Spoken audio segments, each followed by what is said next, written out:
Assalamualaikum, my dear students. How are you all? I hope all of you will be fine with the blessing of Allah Almighty. In this lecture, I will discuss about memory and its types. First of all, what is memory? A memory is the faculty of a brain by which data or informations are encoded, stored or retrieved when needed. क्या कह रहे हैं कि memory दिमाग की एक ऐसी काबिलियत है, ऐसी एबिलिटी है जिसके ज़रिए डाटा या मालूमात को एनकोड किया जाता है, ज़रूरत पड़ने पर उसे महफूज किया जाता है या बाज़याफ्त किया जाता है। ठीक है। देन नेक्स्ट हम डिस्कस करते हैं stages of memory.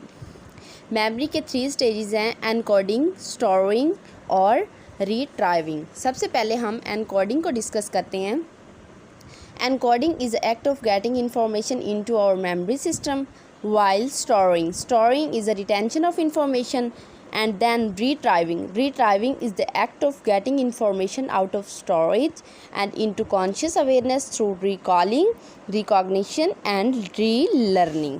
Okay, the next हम बात करते हैं मेमोरी की। ठीक है, मेमोरी को फिर से हम एक मरतबा डिस्कस कर लेते हैं। Memory refer to the processes that are used to acquire, store, retain and local later retrieve information. वो कह रहे हैं कि याददाश्त यानी मेमोरी से मुराद वो अमल है जो हसूल ज़ख़ीरा करने, बरकरार रखने, मकामी मालूमात के बाद बाज़याफ्त करने के लिए इस्तेमाल होते हैं।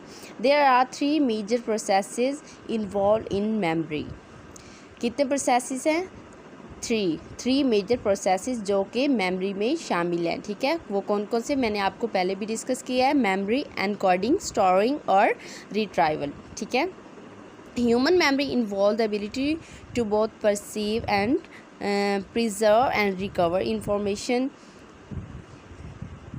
ओके, कि ह्यूमन मेमोरी जो होती है वो शामिल करती है एबिलिटी को हम प्रिजर्व भी करते हैं और इन्फॉर्मेशन को रिकवर भी कर लेते हैं। ठीक है। नेक्स्ट हम बात करते हैं टाइप्स ऑफ मेमोरी की। There are main 3 types of memory, कि मेमोरी की 3 मेन टाइप्स हैं, 3 मेजर टाइप्स हैं और वो कौन कौन सी हैं। फर्स्ट ऑफ ऑल क्या है? Sensory memory. Sensory memory is an earliest stage of memory. क्या है कि मेमोरी जो सेंसरी मेमोरी है वो मेमोरी की अर्लीस्ट स्टेज है। ड्यूरिंग दिस स्टेज, इस स्टेज के दौरान sensory information from environment is stored for a very brief period of time. कि जो सेंसरी मेमोरी होती है, जो इन्फॉर्मेशन हमें मिलती है हमारे इन्वायरमेंट से, वो इन्फॉर्मेशन हमारे माइंड में एनकोड हो जाती हैं, स्टोर्ड हो जाती हैं बहुत ही कम टाइम के लिए। ठीक है, बहुत ही कम अरसे के लिए। ठीक है, और इसका स्पैन कितना होता है? 3 to 4 सेकेंड्स। ठीक है। फिर हम इसके बारे में भी इंक्लूड हैप्टिक। ठीक है, haptic mean touch. Okay, haptic sense related to touch, हम ये भी कह सकते हैं। उसके बाद है echoic sense is related to ear, hearing और इसकी ड्यूरेशन कितनी होती है? 1 सेकेंड। ठीक है। उसके बाद है iconic related to the sense of vision. ठीक है, सी, इसकी ड्यूरेशन टाइम कितना होता है? 4 सेकेंड। नेक्स्ट है olfactory sense is related to the smelling something. ठीक है। उसके बाद है gustatory sense related to taste. ठीक है, जब हम चीज़ों को टेस्ट करते हैं। उसके बाद है शॉर्ट टर्म मेमोरी क्या होती है? A short term memory is also known as active memory.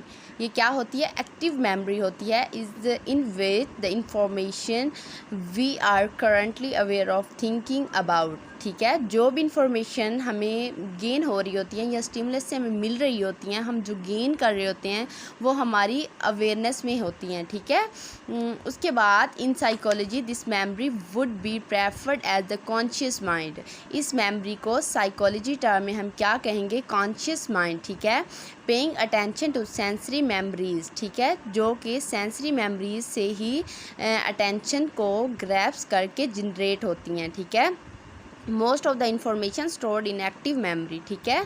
ये एक्टिव मेमोरी जो शॉर्ट टर्म मेमोरी है इसे एक्टिव मेमोरी भी कहते हैं, उसी की बात हो रही है। Will be kept for 20 to 30 second. इसका जो है स्पैन कितना है, 20 to 30 सेकेंड है, ठीक है। हमने जो है सेंसरी मेमोरी का पढ़ा था 3 to 4 सेकेंड और यहाँ पे 20 to 30 सेकेंड्स है, ठीक है। उसके बाद हम पढ़ते हैं long term memory. Long term memory refer to the continuing storage of information, के जो लॉन्ग टर्म मेमोरी होती है इसमें कंटिन्यूइंग स्टोरेज होती है इंफॉर्मेशन की, ठीक है। In psychology long term memory would be called pre conscious and unconscious, ठीक है। प्री कॉन्शियस भी इसे कह सकते हैं और अनकॉन्शियस भी कह सकते हैं। This information is largely outside of awareness but can be called into working memory, कि ये जो इन्फॉर्मेशन होती है इनका ये जो होती है हमारी अवेयरनेस में नहीं होती, क्योंकि जैसे हम प्रोसीजरल की बात करते हैं कि जो है इसमें कॉन्शियस माइंड की ज़रूरत नहीं होती, ठीक है। तो इसमें भी जो हमारी अवेयरनेस होती है वो एट ए टाइम अवेलेबल नहीं होती, ठीक है। लेकिन फिर भी जब हम इसको इम्प्लीमेंट करते हैं तो ऐसा लगता है कि जैसे ये वर्किंग मेमोरी ही है, ठीक है। और फिर उसके बाद हम इसकी टाइप्स की बात करते हैं, लॉन्ग टर्म मेमोरी की टाइप्स को, ठीक है। Long term memory is divided into 2 types, explicit and implicit. Explicit कौन सी है, इसको कॉन्शियस कहेंगे, ठीक है, जबकि इम्प्लिसिट जो है उसको अनकॉन्शियस कहेंगे। एक्सप्लिसिट की हम अगर बात करें तो इसमें जो है इसकी 2 टाइप्स हैं, एपिसोडिक और सिमेंटिक, ठीक है, एपिसोडिक और सिमेंटिक। जबकि इम्प्लिसिट कॉन्शियस जो मेमोरी है उसमें प्रोसीजरल और इमोशनल होती है, ठीक है।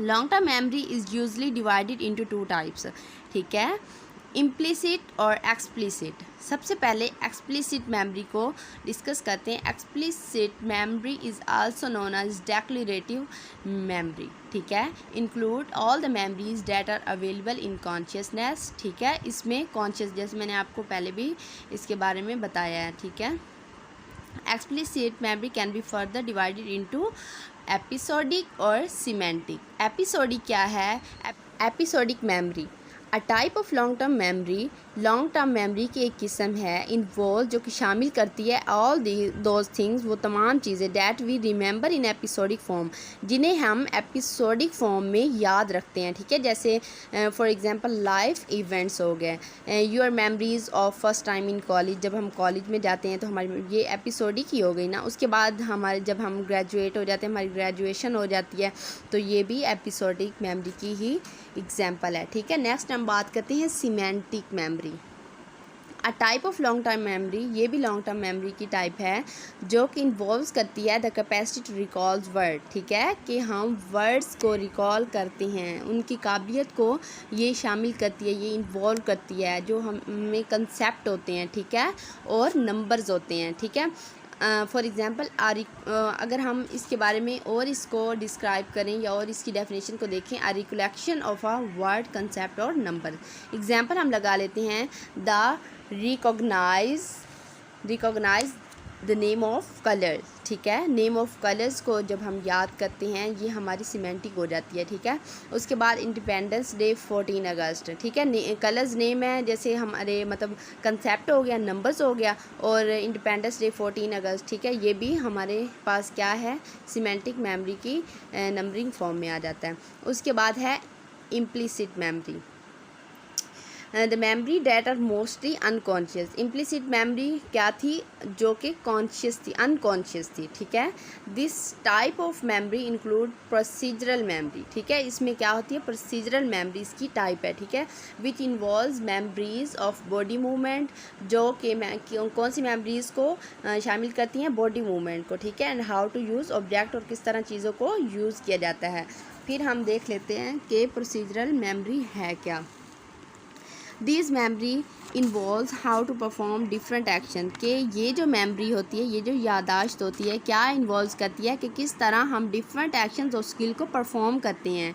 Essentially it is memory of how to do certain thing, कि ये किस मेमोरी से जो है ताल्लुक़ रखती है कि किस तरह हमने चीज़ों को परफॉर्म करना है, किस तरह चीज़ों को जो है हम उनके दायरा कार मिलाते हुए परफॉर्म करते हैं, ठीक है। For example riding a bike, जब हम जो है बाइक को राइड करते हैं या बाइक को चलाते हैं तो क्या होता है, हमें जो है कॉन्शियस होने की इतनी ज़रूरत नहीं होती, हम कॉन्शियस नहीं होते। एक मतलब जो स्किल हमने सीख ली है वो हमारी अब अनकॉन्शियस में चली जाएगी, मतलब जिस पे हमने ट्रेनिंग ले ली है तो उसमें जो है हमें कॉन्शियस होने की ज़रूरत नहीं होती, ठीक है।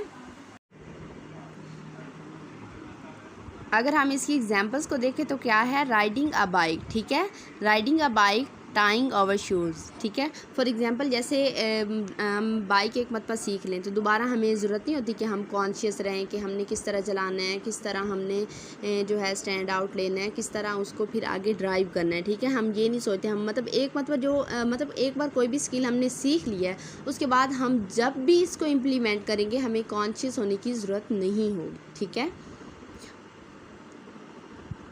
Okay students, if you find this lecture helpful and want to hear from me again, be sure to hit that subscribe button before you go and don't forget to press bell icon. Allah Hafiz.